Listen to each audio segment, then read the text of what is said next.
పెదకూరుపాడు నియోజకవర్గంలో TDP MLA అభ్యర్థి భాష్యం ప్రవీణ్ ఎన్నికల ప్రచారం విరామం లేకుండా సాగుతోంది. ఈ మేరకు అచ్చంపేట, అమరావతి మండలాల పరిధిలోని గ్రామాల్లో తాజాగా ఎన్నికల ప్రచారం నిర్వహించారు. భాష్యం ప్రవీణ్ తో పాటు సినీ నటుడు శివాజీ, ఎంపీ అభ్యర్థి లావు శ్రీకృష్ణదేవరాయలు, ఇతర నేతలు కార్యక్రమంలో పాల్గొన్నారు. ఉద్దేశపూర్వకంగానే అమరావతి రాజధానిని వైసీపీ ప్రభుత్వం నిర్వీర్యం చేసిందని ఈ సందర్భంగా నేతలు ఆరోపించారు. టీడీపీ ప్రభుత్వం అధికారంలోకి వస్తేనే అమరావతి రాజధానికి పూర్వ వైభవం వస్తుందని తెలిపారు. తద్వారా రాష్ట్రానికి మంచి భవిష్యత్ ఉంటుందని వారు వెల్లడించారు. ప్రతి ఒక్కరికి ప్రతి ఒక్కరికి కార్పొరేషన్ పెట్టి ప్రతి ఒక్కరిని డెవలప్మెంట్ చేయడంలో చంద్రబాబు నాయుడు గారు ప్రధాన పాత్ర వహిస్తారని ఈ సందర్భంగా మీ అందరికీ తెలియజేస్తాను. అట్లానే చంద్రబాబు నాయుడు గారు వస్తే పథకాలు ఉండవు అని ఒక అపోహ క్రియేట్ చేస్తారు.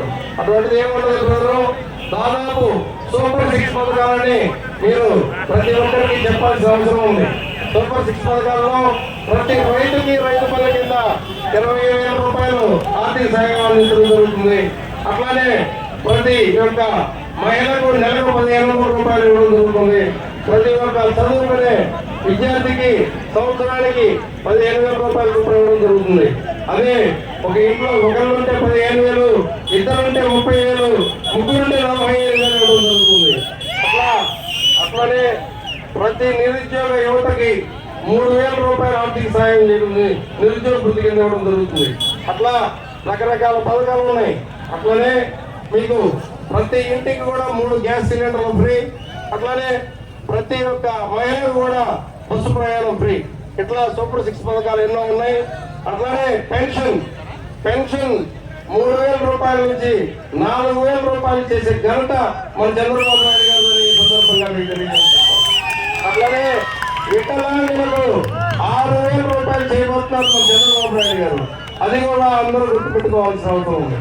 అట్లానే మన నాయకుడు చంద్రబాబు నాయుడు గారు వస్తే మాత్రమే అమరావతి రాజధాని. నాయకుడు నాకు కూడా ఇష్టమైనటువంటి నాయకుడు శివాజీ గారు, అదేవిధంగా నర్సిరెడ్డి గారు, తెలంగాణ టైగర్ నర్సిరెడ్డి గారు. నాకు ఇప్పటివరకు తెలియదు లావారంట వారసత్వాన్ని కృష్ణదేవరాయలు వరకు ఇంట్లోనే పెట్టుకొని ప్రతీకగా నిలిచి ఆంధ్రలో పౌరుషానికి ప్రతీకగా నిలిచినటువంటి గారు, అదేవిధంగా ఈ నియోజకవర్గంలో కాబోయే సోదరులు, ఆత్మీయులు, అభిమాన నాయకుడు భాష్యం ప్రవీణ్ గారు,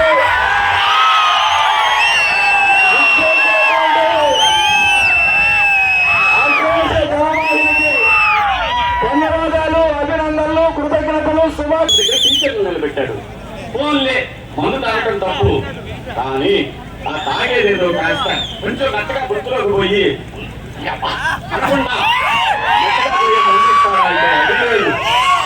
అది లేదు. అవి కూడా ఆయన కంపెనీలే, మొత్తం ఆయన బినామీ కంపెనీలే. మందులో మోసం, ఇసుకలో మోసం, వ్యవసాయంలో మోసం, ఉద్యోగస్తులకు మోసం, పోలీసులకు రావాల్సిన జీతాల్లో మోసం, డిఎల్లో మోసం, టీఎల్లో మోసం, ప్రతి ఒక్క దాంట్లో కూడా మనుషులు మనకి ఆంధ్రప్రదేశ్ ప్రజలకి ఆయన ఇచ్చేటటువంటి ఒకే ఒక్క గిఫ్ట్ ఏంటో తెలుసా? ఈ రాష్ట్రం నాది. ఇలా పైనుంచి చూస్తాడు, ఇది నాది, మీరందరూ నా బానిసలు. ఇలాంటి ఒక మనస్తత్వం ఉన్న మనిషి అర్థం చేసుకోండి. నేనేదో మీ దగ్గర నేను రాజకీయ నాయకుడు కాదు, నాకు వద్దు, నాకే పదవులు లేవు, నేను ఏ పార్టీలో లేను, మంచి ఎక్కడ ఉంటే దాని గురించి మాట్లాడతా, ఒకరికి మాట్లాడే మనిషిలో కూడా ఎక్కడైనా చెడు జరుగుతుంటే ఖచ్చితంగా అది కూడా మాట్లాడతా. అర్థం చేసుకోండి. ముఖ్యంగా నేను చెప్పొచ్చేది ఏదైతే చాలా వర్గాల్లో కొంచెం సంపన్న వర్గాల్లో కూడా ఒక ఆలోచన ఉంది, ఈ ప్రాంతంలో ఉంటే మనకి వ్యాపారం జరగదు అని. మీ అందరికీ హామీ ఇస్తున్నారండి ఈ రోజున ఆంధ్రప్రదేశ్ ప్రజలు, వ్యాపారస్తులు తిరిగి ఆంధ్రప్రదేశ్ కు రండి. ఆంధ్రప్రదేశ్ కి మంచి రోజులు వస్తున్నాయి. మీరు ఇక్కడ మీరు రియల్ ఎస్టేట్ చేసుకోవచ్చు, మీరు ఎటువంటి వ్యాపారం చేసుకోవడానికైనా ఇక్కడ ఆంధ్రప్రదేశ్ లో ఏర్పడబోయే నూతన ప్రభుత్వం మీ అందరికీ ఆహ్వానం పలుకుతా ఉంది. ఎక్కడా కూడా భూములు. ఇంకొక విషయం ఏంటంటే మన ముఖ్యమంత్రి గారు